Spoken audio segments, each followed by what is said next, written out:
Holy shit, we got a lot to talk about this week, guys. We got Trump getting shot at, and Biden is still questioning what his name is. And what about Alec Baldwin getting off? I think Just like we predicted, by the way. Yeah, but we're going to be talking about near-death experiences, which is a perfect topic with these recent headlines. Chris, what do you think? Will this week bring more or less drama? A lot of work, less drama, but a lot of work this week, I think. All right, let's get into it. There are so many people that are disconnected from their internal guidance. My mission is to change that. I don't just talk stuff and repeat stuff. I'm living this stuff. I'm your Carol Master and Bad Vibe Blaster. And you can thank me for covering your astro. Leading out loud. Leading out loud. Leading out loud.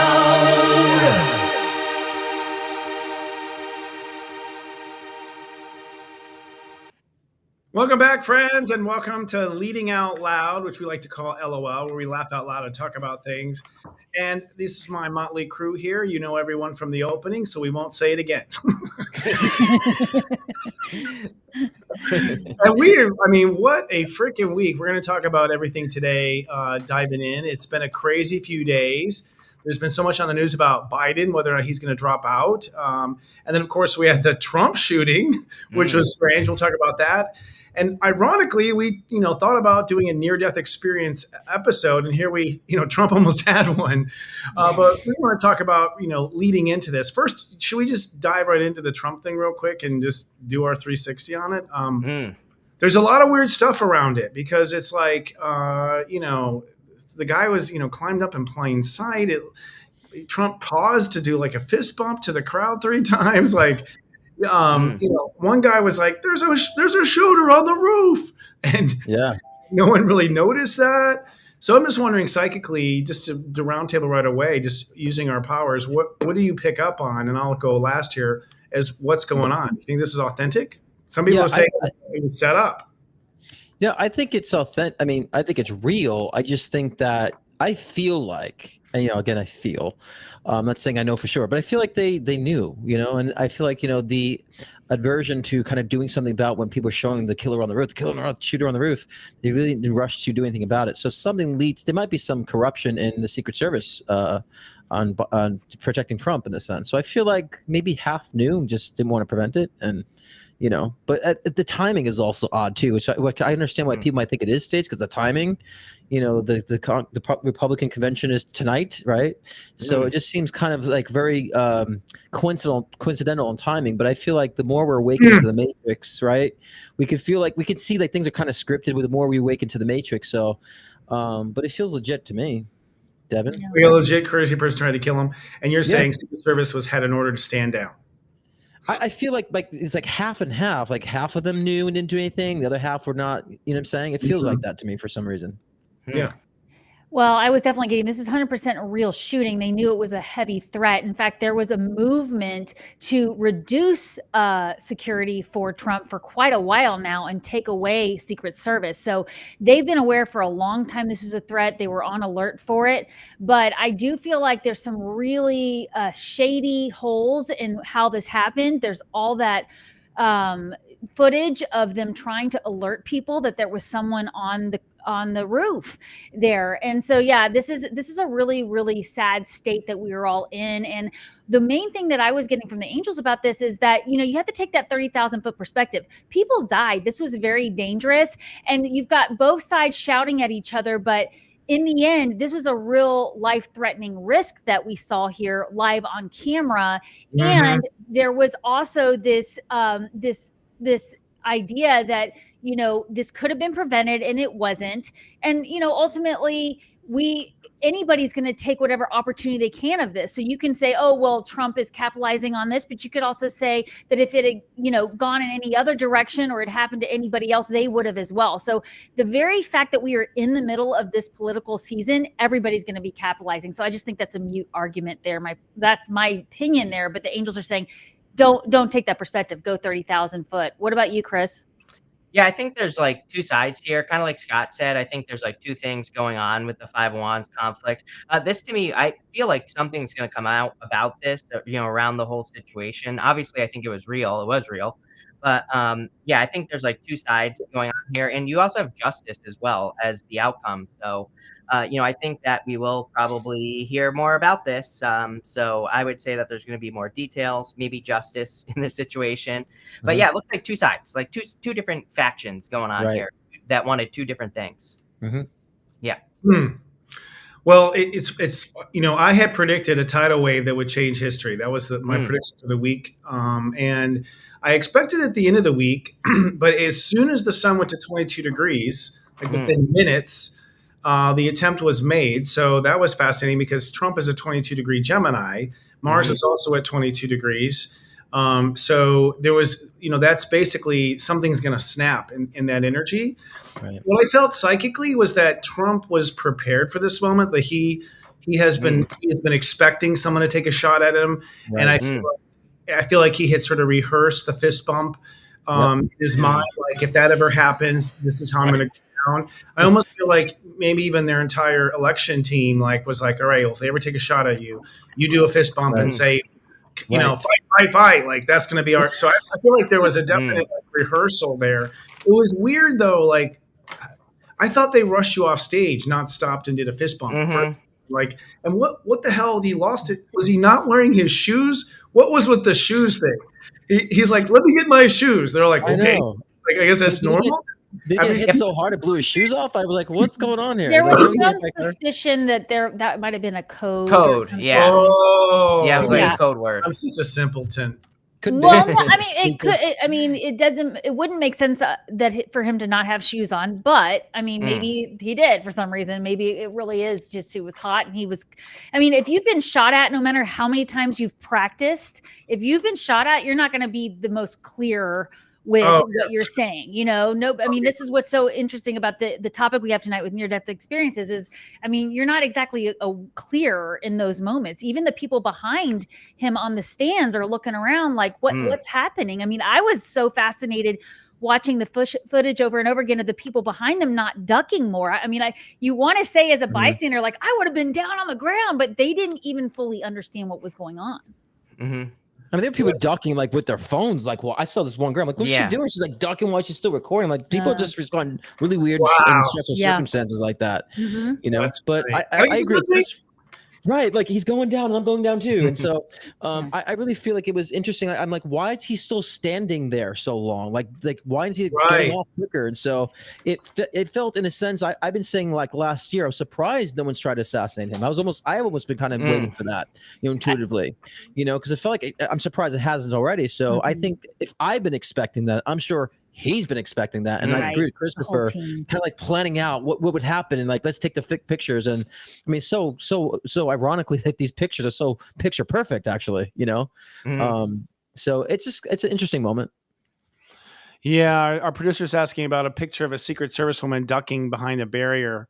And, they haven't, there's something definitely fishy with the Secret Service. I mean, they're not giving any service to Robert F. Kennedy Jr., and his dad and his uncle both were assassinated under Secret Service watch. Right. Yeah. You know what I mean?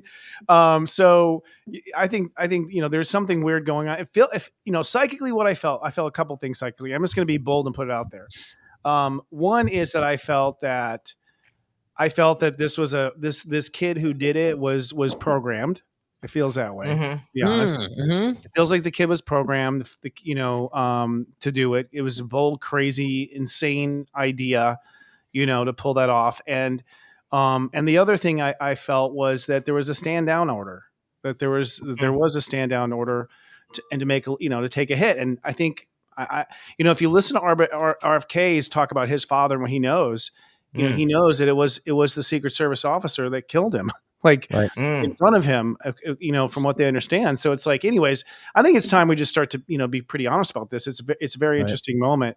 The timing is strange too. Yes. But, it was so convenient of them to shoot him before the convention so that we could have someone else chosen, that was interesting too. Right. Right. So it's a compelling moment. And then, of Yeah. course, what's also interesting is that I didn't hear how Biden responded, but of course, everyone was talking about Biden's performance in the debate, and Mm. this just flipped the headlines, Mm. completely, which is interesting too. So, all right, we're all just Yeah. gonna. No, that's a good Well, point there goes about that one. flipping the script, but I do think that we're in that time of year with these campaigns where things get really, really nasty, and the angels want us to step back as humans and people who love our country and go, wait a minute, this is not okay. This is not what we signed up for. This is not what we fought for. So no matter who you really support, you do at some point have to step back and go, this is not human. Like the stuff we're seeing here on these headlines, this is a bunch of staging. There's a bunch of rhetoric, and you do really have to check in with your intuition. That's what we've been talking about a lot on these shows since this show started, right, guys? Like Mhm. when you Yep. see these things, don't just go run and read the first news article you see. You've got to Yeah. stop and really check in. Yeah, Mm. absolutely. But it looks like, I mean, geez. So talk about, I mean, he's protected or something like Mm. that. From what I'm hearing, I haven't watched the footage. I've heard more people talk about it, but from what I hear, he like moved his head at the exact perfect time. Yeah. For Millimeters. the bolt. He got really Yeah. he got really, he turned to point to a screen. Yeah. And so he had been very forward, and then he Mhm. turned to point to a graphic from what I could tell on the footage, and that's when it grazed his ear. Mhm. I mean, Jeez. doesn't that feel like angelic protection there, or some kind of intuitive like turn? Like you gotta, yeah. God, But where are he was you? also like really in the moment. Like you also have to think about that too. Like no matter who you are on any side, if you watch a candidate that's powerful, it doesn't matter whether you're on their side or not. When they're really in their version of divine flow, I do think they can hear things like duck. I do think Yeah, they of course. can. It's intuitive. Yeah. Yeah, it's Oh, intuitive. yeah. Yeah. Something takes over. Mhm. Mhm. I do think when you are protected, something takes over for Right. sure. Mhm. And even when you make mistakes and you break a limb, something takes over. Like Right. it goes both ways. It's In so that sort of true. sense. We're going to talk But about that it's tonight. interesting. I thought that the election was going to get steamier and steamier once Pluto into Mhm. Capricorn. I don't know, man. I'm just got the popcorn now. I'm like, Jesus, Yeah.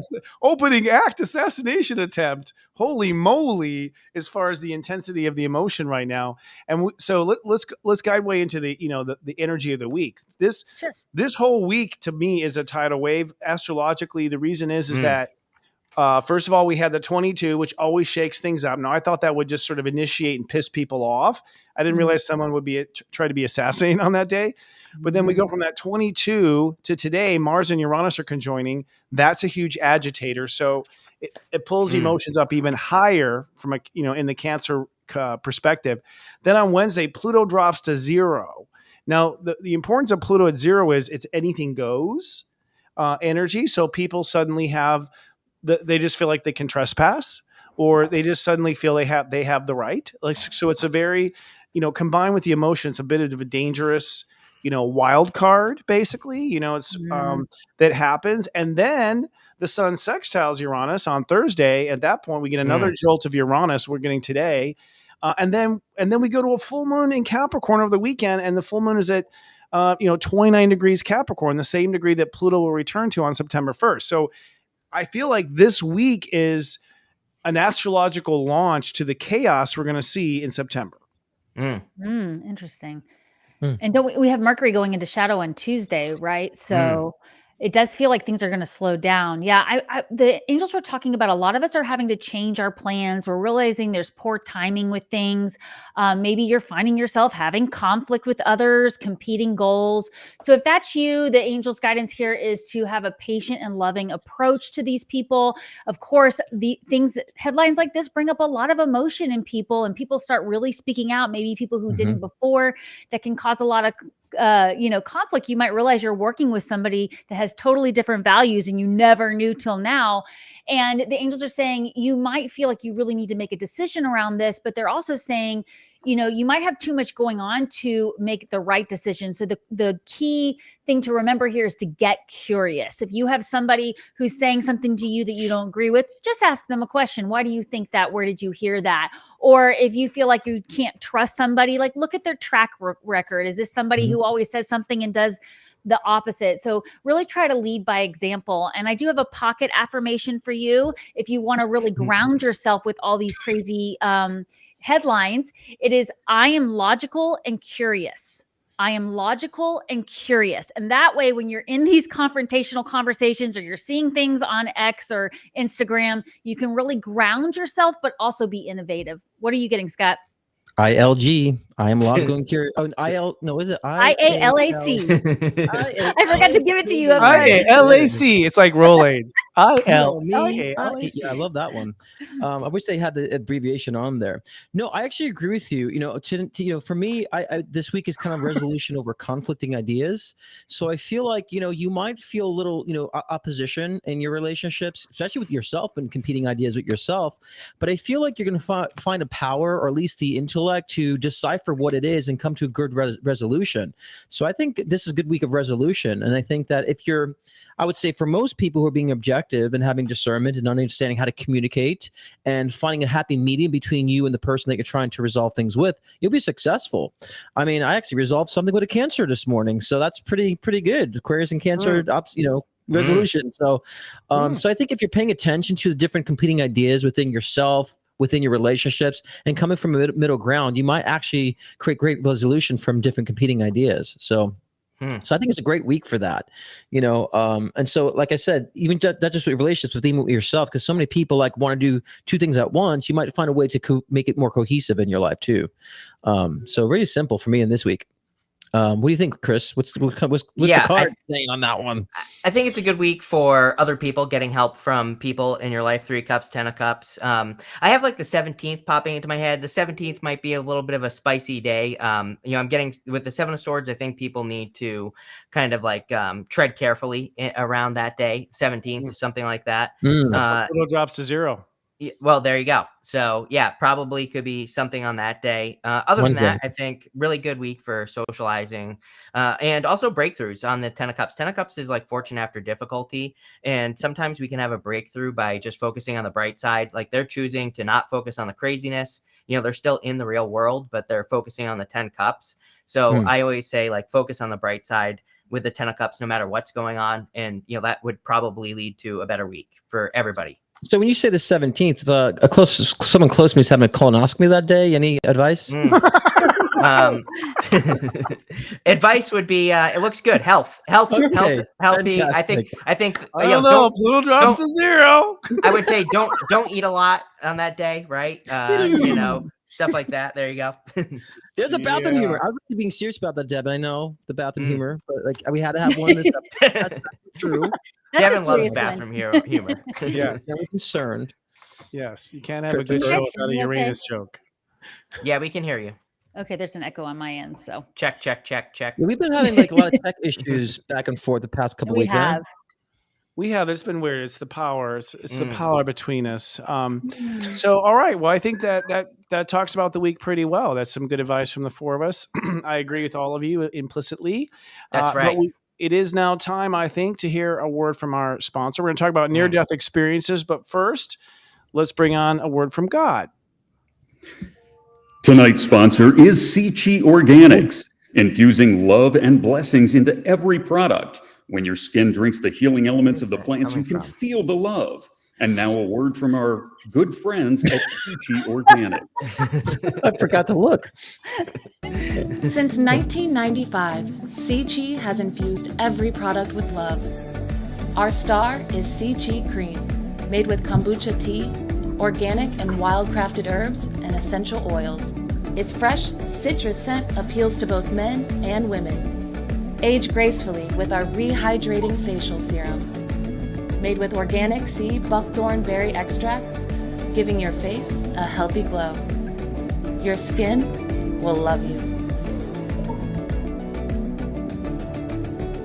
Scan the QR code on your screen now for 20% off with promo code LOL.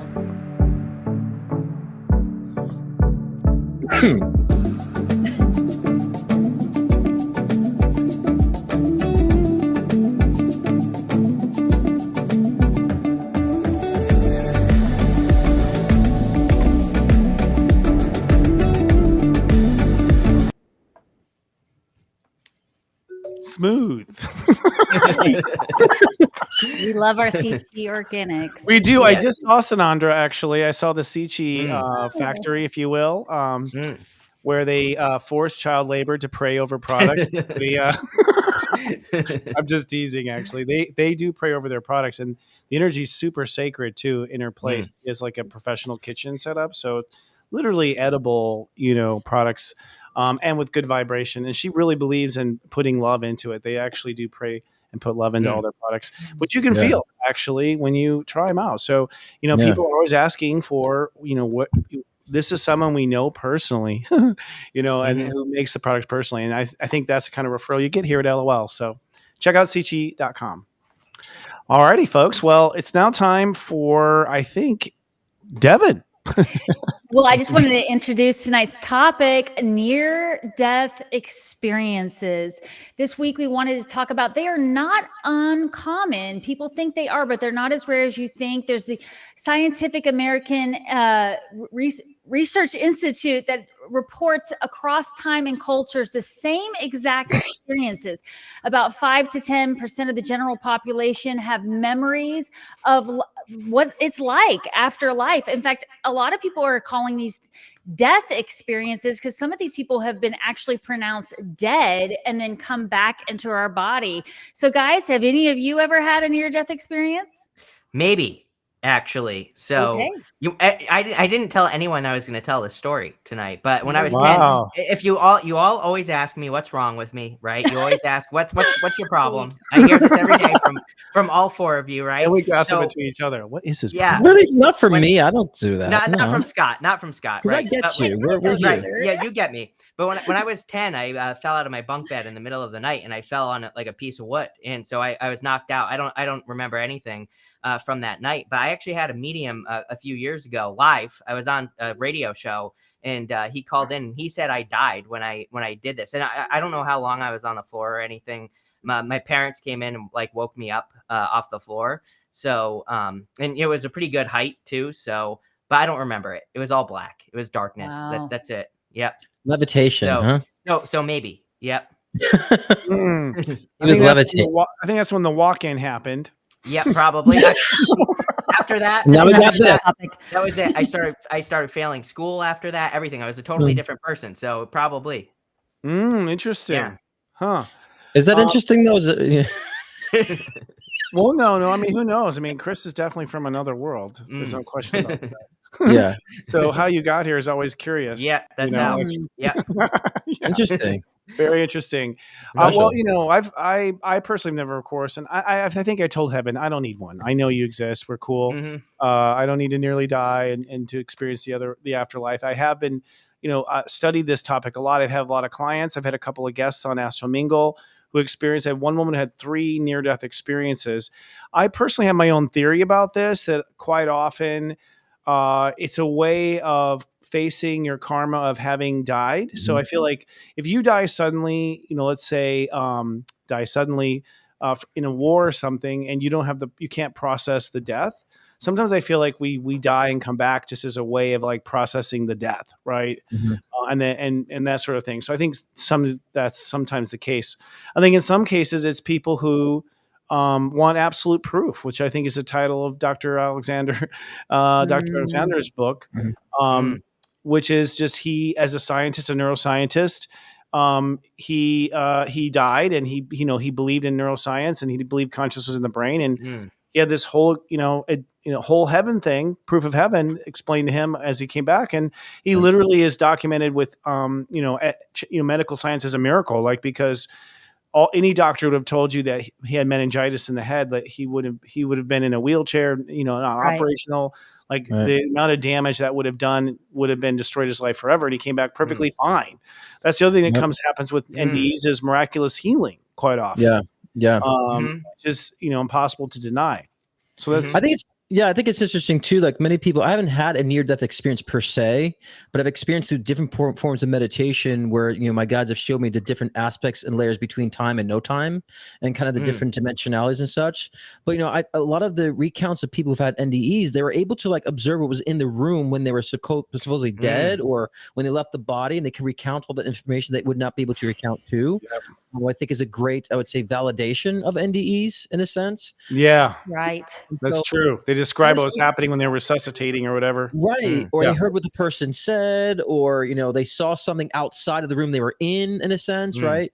So I think that's great evidence of that. But many people, if you look at who, have NDEs, I think personally they're healing a lot of like past religious karma, or trying to separate from religious karma that they need to resolve in this lifetime to understand the differences of spirituality, life, death, and all that great stuff. So, and I notice most NDEs happen to non-believers, I say, and then they become believers after having those experiences. So, and I think that not everyone has to have one, but I think it's very significant when people do have one. It gives them a lot more information about their past incarnations, this incarnation, and you see every person having a great NDE, how it's almost like been like life-changing for them. But and then I think you guys heard too, like a lot of them develop like psychic abilities afterwards, Right. or become mediums afterwards. Like their psychic awareness goes like explosive. So it's interesting seeing that transformation. Like One of that, the common things too, Scott, is people describe the feeling being very similar as well. It's just all being part of one, unified, this sense of love. Like it's so calming that a lot of people don't even want to come back. It's painful to come back into this experience. I just listened to a podcast, if any of you have heard it, it's called Smartless. It's got Will Arnett, Jason Bateman, Sean Hayes. It's hilarious. But they talk about mainstream things. And they recently interviewed Jeremy Renner about an NDE experience he had. And that was his big take back away from it, is just the love and the people. And he said everything just feels so different now, that the pain, while it was there, it was almost something he could observe instead of have to be fully part of. So it's really fun to see when people in the mainstream will bring these things to the forefront and talk about it like we are here. Yeah. No, it's great. Christopher, have you had an NDE? Oh, we actually asked you about that, didn't we? Did you have one? Yeah, no, I haven't had an NDE. I mean, right before the show I did. I couldn't set up my I nearly died, but I'm okay. It's okay. Do you think, so here's a question. Do you feel like people have a choice to come back or not? Because it feels like most people don't have a choice. They're like, you're going back. Yeah, see, as a medium, I've always seen this, what Spirit says in these cases, and it depends because, sometimes if it's meant to change the incarnation they are in, then no, they don't have a choice. And many people have described them being pushed back in, like you can't stay and so forth, because they still have a continuing mission. Like I said before, the NDE was there to awaken, to help, complete their current incarnation. And then I think there's some that maybe have had NDEs and their life was complete in a sense, and they've had choices to come back. I've heard that too in many instances. So like everything in reality, it's this and that, not this or that. So I would say yes and no to that. What do you think about like, do people have exits? Like, I believe I'm going to die falling up the stairs at 96. It used to be like 83, but it's now it changed to 96. So do you think people have like multiple exits where they can leave or not? What do you mean exits? Like ways of death? Do you think people have like multiple points where they could pass or not? I do. I really feel that we set that up, that we have points in time where it would be easy for us to transition if things aren't going the way we want.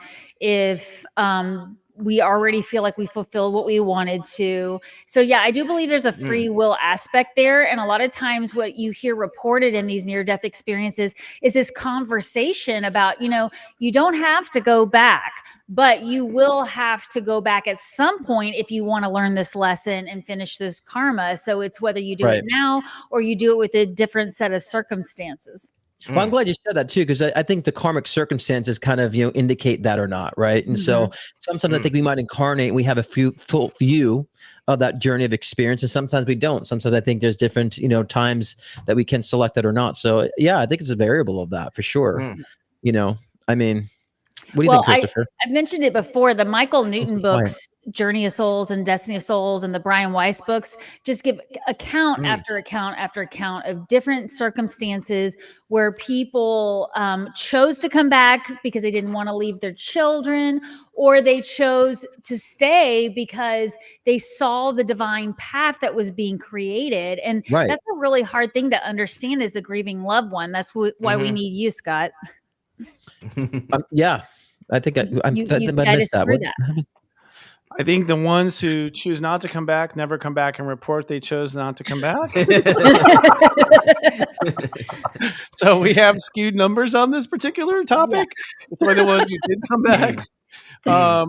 I feel like it depends on the case by case. If you have a choice, that means you fulfilled your life's purpose, and you really do have a choice. I do feel exits in people's charts, and I do warn them of exits. Those exits are when your energy can get really, really low, or there's like a pinch point, like Gotcha. Energetically, where just you're learning very deep boundaries around life and death, or you're learning core health issues, and if you enter into that phase, very low energy, then you can manifest an exit. I do think people subconsciously manifest exits, or because they want out. I also feel like when you really stop trying and participating, and you want to die, I think people start to let go of life, and so they do become the one that the shooter looks at. Like, not to say it's good, anything's good, but when someone gets killed in one of these horrible events, like we just had here with this particular moment, why? Like that was an exit, really, wasn't it? Like, as crazy as it was an exit. That soul, I believe, signed up for it. Of course, it's not near death; that's death. Yeah, right. Right. I'm not laughing at that person, by the way. I'm just having fun tonight. But anyway, so what about heaven as far as what it looks like?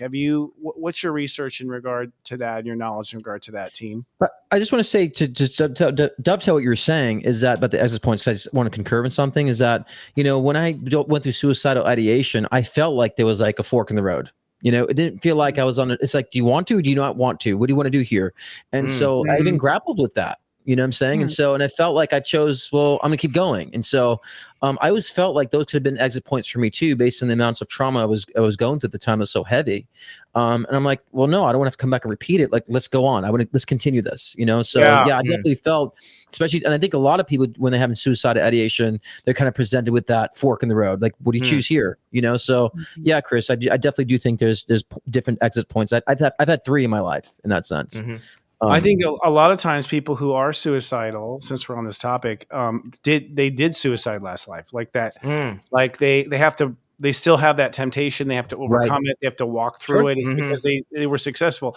A lot of times when I've had clients be honest with me, like I've had the ideation like that, and I'm like, I think you did it in the last life. I think, so the good news is you already did it. Like, there's nothing to learn by doing it. In fact, this is why you're back, because because you did it. So it's like, you see how it works. So you don't want to do it again, because you do have to finish what you started, Sure.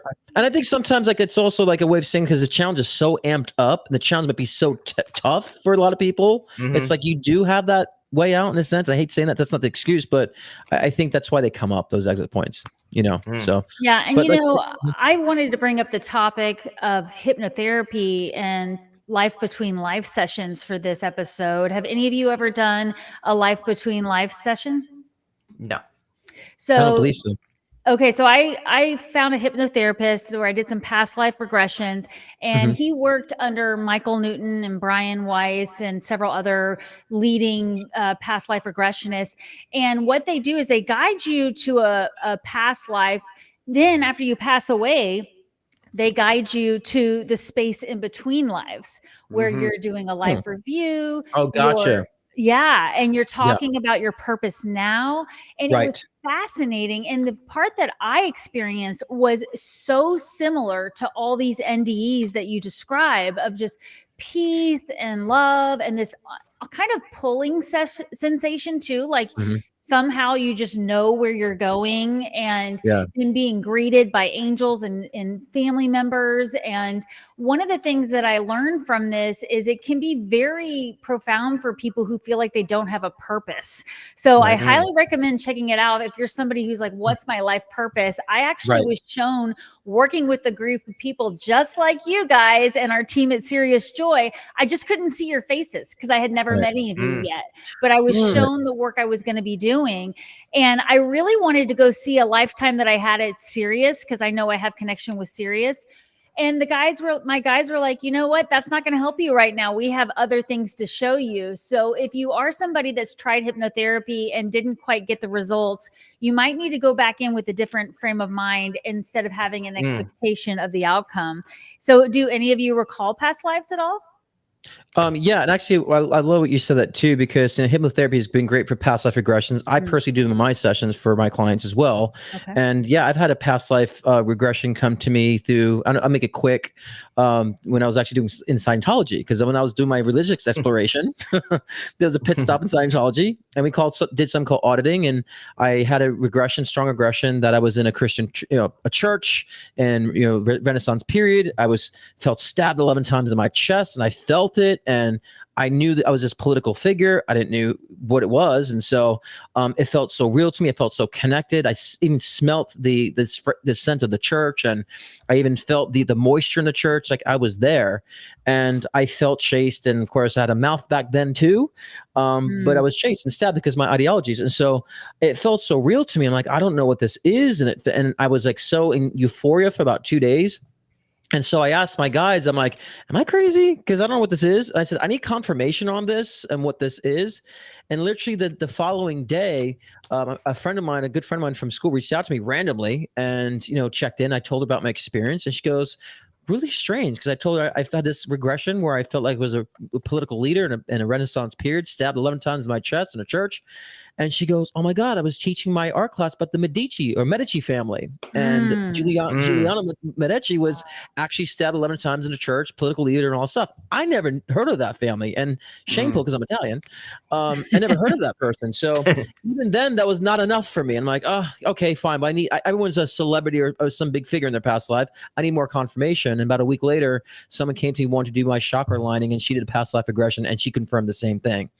And so I thought that was interesting. I'm like, wow. And I understand now the message from that past life regression and how it relates to this lifetime too. I had others as well. But I think that if you're really interested, and people ask, well, how do you get a past life regression? So I always say, the more you're interested in learning about yourself and your soul evolution, like deeply, like who you are, where you come from, not just from your parents, but from previous incarnations, you'll have a past life regression easily, especially through meditation or even through a dream state. So there's many ways you can actually have a past life regression in that sense. That's a really good point, Scott. I hear from a lot of people that are really skeptical going into past life regression, that they're like, well, it felt so real. All these emotions came up. It was so vivid, or it was so this or that. And then about a week or so later, when they're recalling it, they're like, actually, that kind of seemed like that movie I saw last month. And they start discounting it. And I would really encourage you not to do that, because your team has to work with what your brain has seen. Wouldn't you say, Scott? I mean, they're going to show you. Chris, Reck, you talk about this all the time, like connecting the dots, right?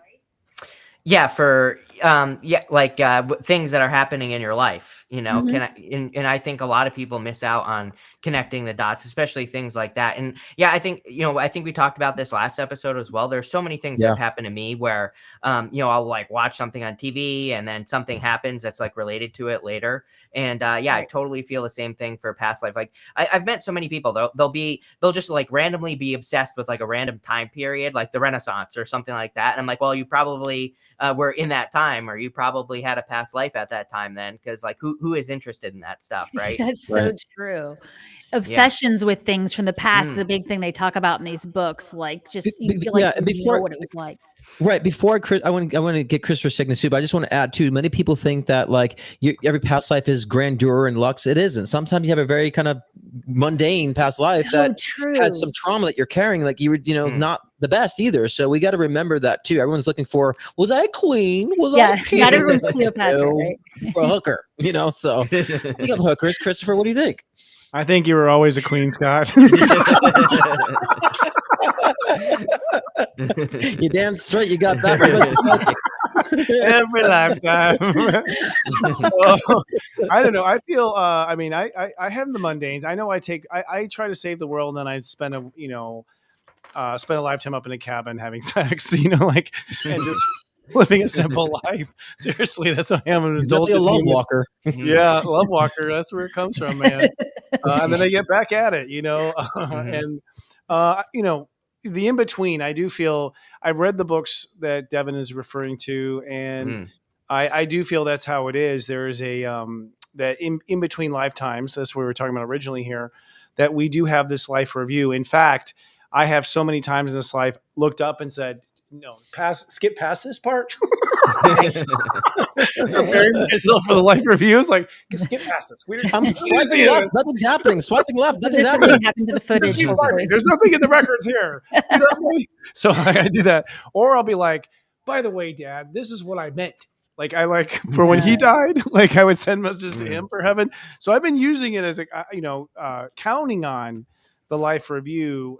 But I do also feel like I can feel a lot of times the conversation I had in heaven. So like, I know the conversation I had with my son. I know the conversation I had with a couple other people. Like I remember that conversation where I was like, okay, here's the deal. Come down. I'm up there producing, like, let's do this. We're going to, so I do heavily believe that. I personally have lots of past life memories. We talked about this, I think, last week, but they come to you more in your mid 40s. I found, at least for me, like, so they, and so as it all starts to fill in, and I was talking to you about, Scott, I just saw you and, just saw you and we were just talking about how it's sort of like the universe arranges like a fireworks display of affirmation. Right. So it's like you have like a flash and then someone tells you and then it's affirmed over here and then affirmed over here. And it's too magical how fast it's affirmed. You're like, whoa, okay, I guess I am. You can't deny it. And I know I have been important people before, and I was in full denial. Like people, when I was first told about being one person important, and I was just like, no, shut up. Like it just did not resonate at all, actually. And then learning the story, I'm like, no wonder I'm denying that fucking lifetime. Like, I would too if I had that life. Like, don't tell anybody, so that's the 9 yards. But I do think near-death experiences, coming full circle to our topic here, is ultimately a teaching tool, right? Like, because this is all bullshit anyways, right? We're asleep right now in heaven, hanging out right now on a big, sleepover. Well, we all had past life connections too, all of us. I mean, Chris and I have a huge history behind us, and we all have history behind us in past lives. So, we've all kind of intermingled. On Uranus, I think it was, right, Chris? That's right. Scott's Uranus. That's where we met. We were just two STDs on Scott's Uranus. Yeah, exactly. Oh, shit. And we're serious about it too. Yeah, we were very serious. We were very serious. Yeah. Serious joy. No, actually, I have been having, feeling the connections. And Chris, I'm not sure. Well, it hasn't unfolded yet, but it will. Once I come stalk you in Tennessee. Right. That's right. Yeah. Yes. Christopher, we had a question for you to circle back to your comment about NDEs being a way to get back on track with your life purpose. Do you mind clarifying that a little bit? Chris, right? Or Christopher? Oh, which one? I think it was Christopher. Oh no, it was Chris. It was Chris. So what was I talking about? That NDEs get your life back on track. Oh no, just like the show back on track. I think that was Scott that was actually that was me that said that. Yeah, I said that. About that. Yeah. Yeah, like I said, it can awaken, like we all kind of confirm that, it can awaken you to different perspectives and understanding your past life. So being that we're talking about past lives, NDEs can give you insight into that too and give you an awakening to, your power. I mean, if you have a realization and you recall, even like lucid dreaming people do and have recollections, do lucid dreaming and so forth. There's so many different tools. Those are different exit points too, I would say. But yeah, I mean, a lot of these realizations are just more of the self. And I think that's how we actually can experience more of these experiences. If you have a desire and hunger to know more about your soul journey. And I think that also, like when you die and like go to the other side, you realize you're just like a point of focus. So then whatever you focus at, you can accomplish. So that's how it ties into your purpose. And you're everything, right? Yeah. You come back and you're just like, oh, if I just focus in this direction, I'll accomplish whatever. Right. And you really understand you are everything and connected to everything. That was one that was shown, even though it was an NDE, when I was in meditation, because I wanted to understand the structure of reality. I was like, I am everything. We are everything. And I understood that and understood the difference of time and what it's like to not be bound by time space. It was interesting, the different meditations I've had to be shown that. Yeah, and I want to give a little tip too. If you haven't had a hypnotherapy session, I really encourage you putting a lot of space after the session is over to go sit quietly somewhere and journal. When I came out of my hypnotherapy sessions, I still got information for hours after that. And Yeah. I'm very Oh, yeah. grateful that I didn't have to go straight into the car pickup line with my kids. I actually blocked space where I could sit down and I kept recalling more. Have The you found downloads. that, Scott? Yes, so much more came through. Yeah. It actually, I think, opens up your abilities more because you trust it more. Yeah. Yeah. The downloads don't stop when you're done. Like it goes on for a couple of days after. It's insane. It's cool. I think downloads could be realization. Yeah, Mhm. I personally, I'm just going to throw it out there as just as an alternative. I will never allow myself to be hypnotized. I have my guides are very strong about that. No one has access but us, and to never create that. And the explanation was that once the pipe is open, it's open. So there's like sort of a candy coating. It's kind of what they show me energetically. And once you open that, there's a door there now. And I particularly am susceptible to, sometimes subtle energies trying to manipulate because I'm such a giver and such a responder. So I definitely, take that free piece of candy from the strange man in the van. No. Been there. So I that can't easy, be Chris? hypnotized. Is it that easy, Christopher? That's how I got kidnapped the first time. So yeah, And then dropped in your head. yeah, exactly. And then that was the second time. And then Yeah, there was a walk. no, yeah. Right. Totally. So But I yeah. have to say, it could be different for many people. I tend to believe that, when we have a purpose, a divine purpose, we're always protected. I had some hypnotherapy sessions that accelerated my realization of my trauma and allowed me to kind of really access the trauma and kind of separate from it. So I believe when you're ready, you're ready. Right. And when you're ready to be, and, because I was surprised I was able to allow myself to be that vulnerable to do it. But it was someone who I trusted, and they actually worked for Dr. Phil.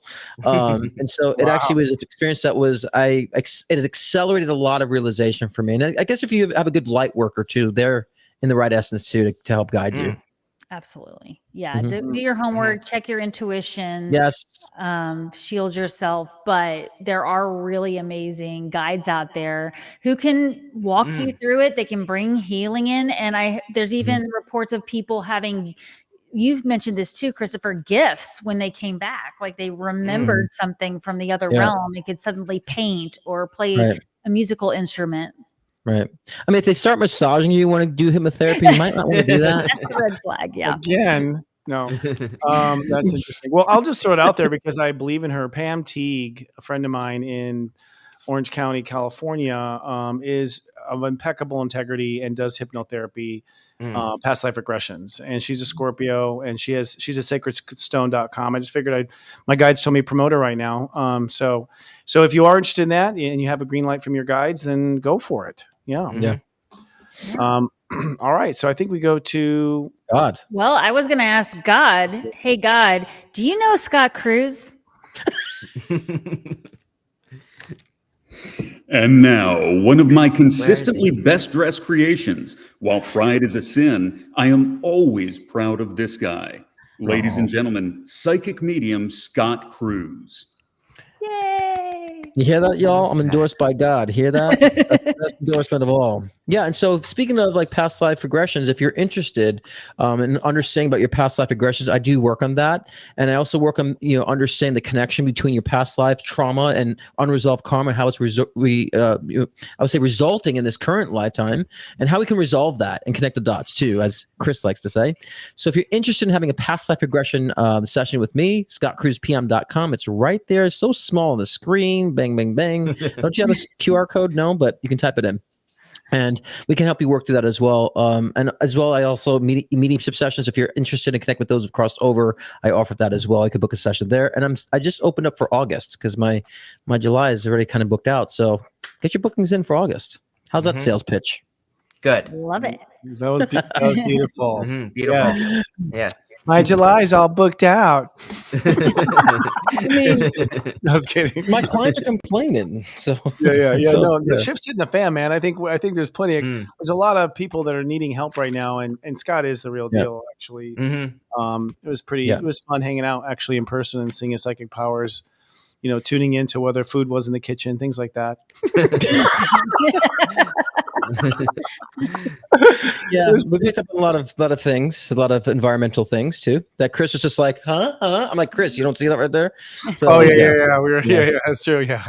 He The had oblivion of hyper the awareness of everything wrong, actually. Yes. Mm. Well, Just I mean, totally it's Virgo all right. rising. Yes, exactly. Well, let's do shoot the shit, right? Welcome Right. to shoot the shit. This is where we get to respond to you and your comments, right, in the chat. Mhm. So let's pick out a few good ones here. What are good comments we can address here? And let's scroll here.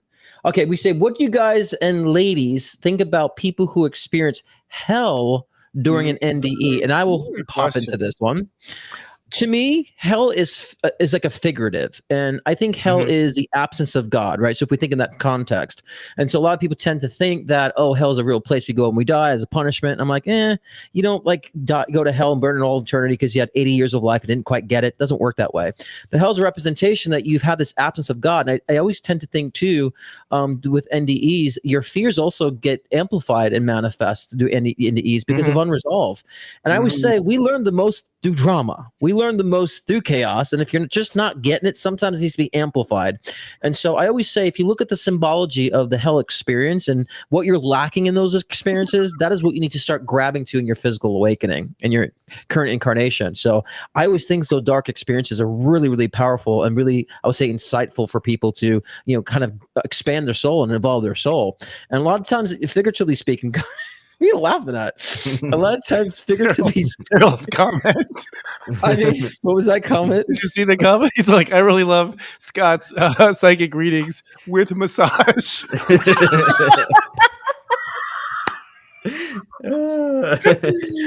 Oh gosh, well, I mean, I try to help evolve, to eliminate the prostate cancer. It's a good creative. It's the creative chakra, guys. Oh my god, You have some creative blockages, but no, I really think that if you understand the figurative aspect of hell and understand that perhaps you're putting yourself in much torment by eliminating the God source from your life. So that's how I'd address that question. Yeah, I think that's true. I mean, I'm sorry, Dr. Eben Alexander talked about how he thought he was in hell at first. And it went really dark, and he was in this really dark, lonely space. But I think it was he himself had been struggling as a Christian or a Baptist about whether or not it was true. And so I also think that, if you think life is hell when you die, then you manifest that. Like you're in instant creativity, basically. You're living inside like the Adobe program. You know what I mean? Like so. Right.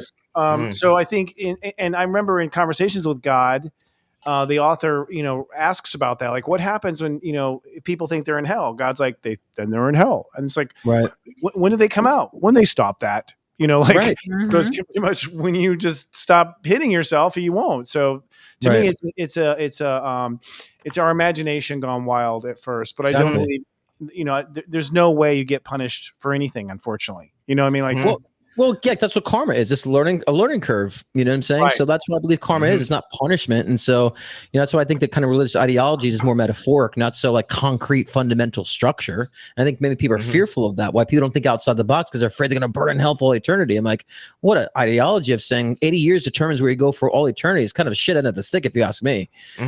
One and done? No.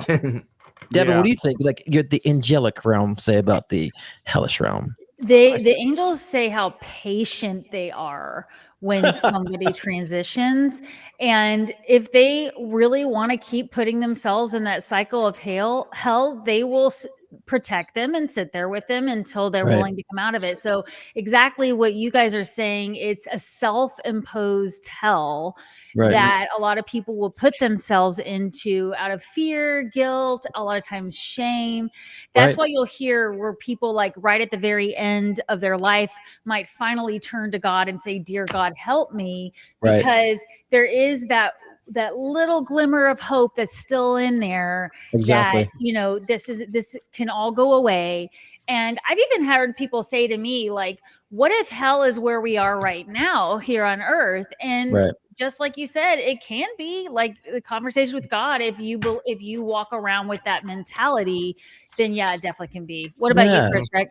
I agree. Yeah, no, I think we see what we're meant to see, especially when we, if we have an NDE. I think if you just die, it's not like you're going to go to that place.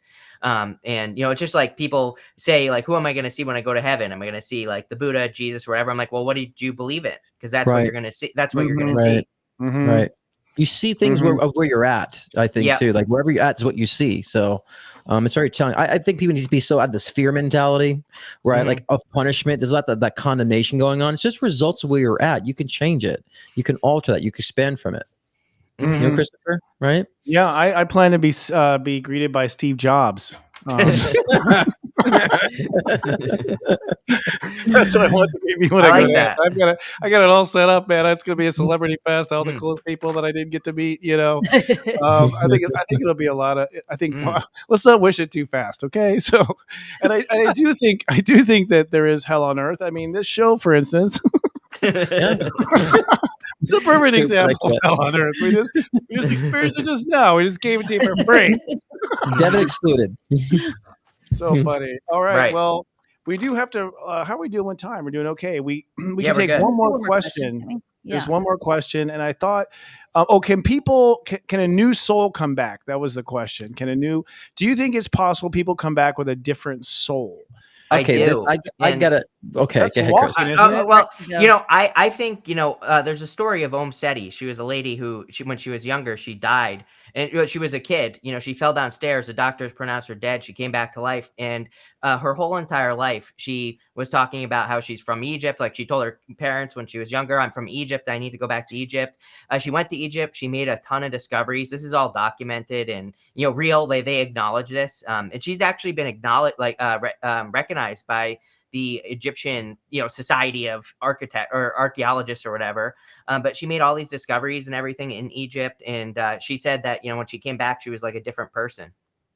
Well, okay. The terminology is bothering me. You're still the same soul. Like your soul is your awareness. You can come back evolved and have different physical experiences, and a body itself can have different souls in it. But your soul is who you are. You know what I'm saying? And so. I think the interesting thing about her is that she was totally different. Like she came back and she was like, "Oh, I'm this Egyptian queen." This is what she told to her parents and everything. So I kind of feel like she soul swapped or something. She died and the soul came in. Well, that's what I walk in. So right. It's a walk in. Anyone want to pick? I'm selling this lifetime cheap. I'm just saying.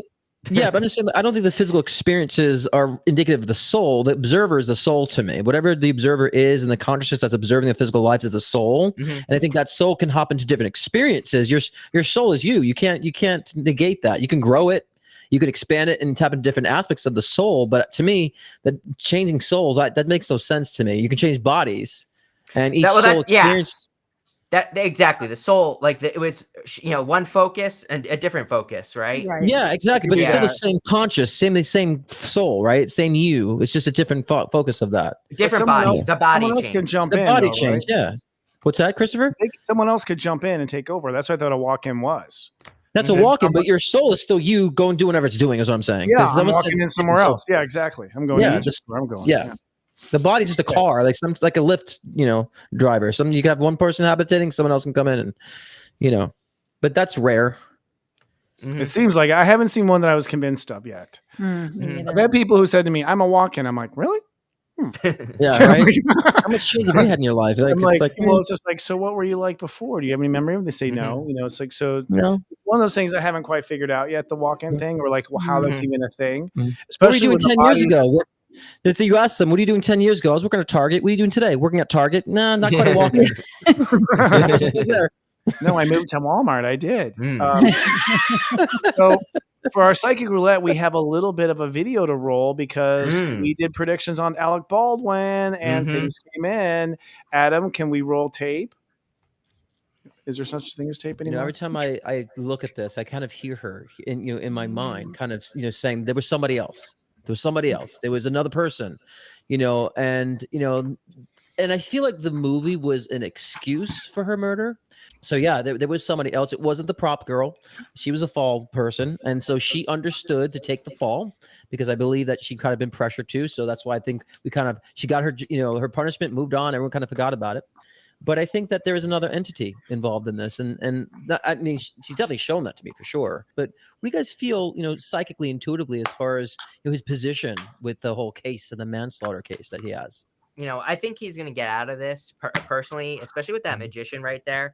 And I also think that there's, we'll never know the truth of this whole situation, really. And there's definitely something else going on, trickster energy. And yeah, definitely. And especially when I saw that Ace of Wands, I was like, big wand right here. That's what she said. There you go.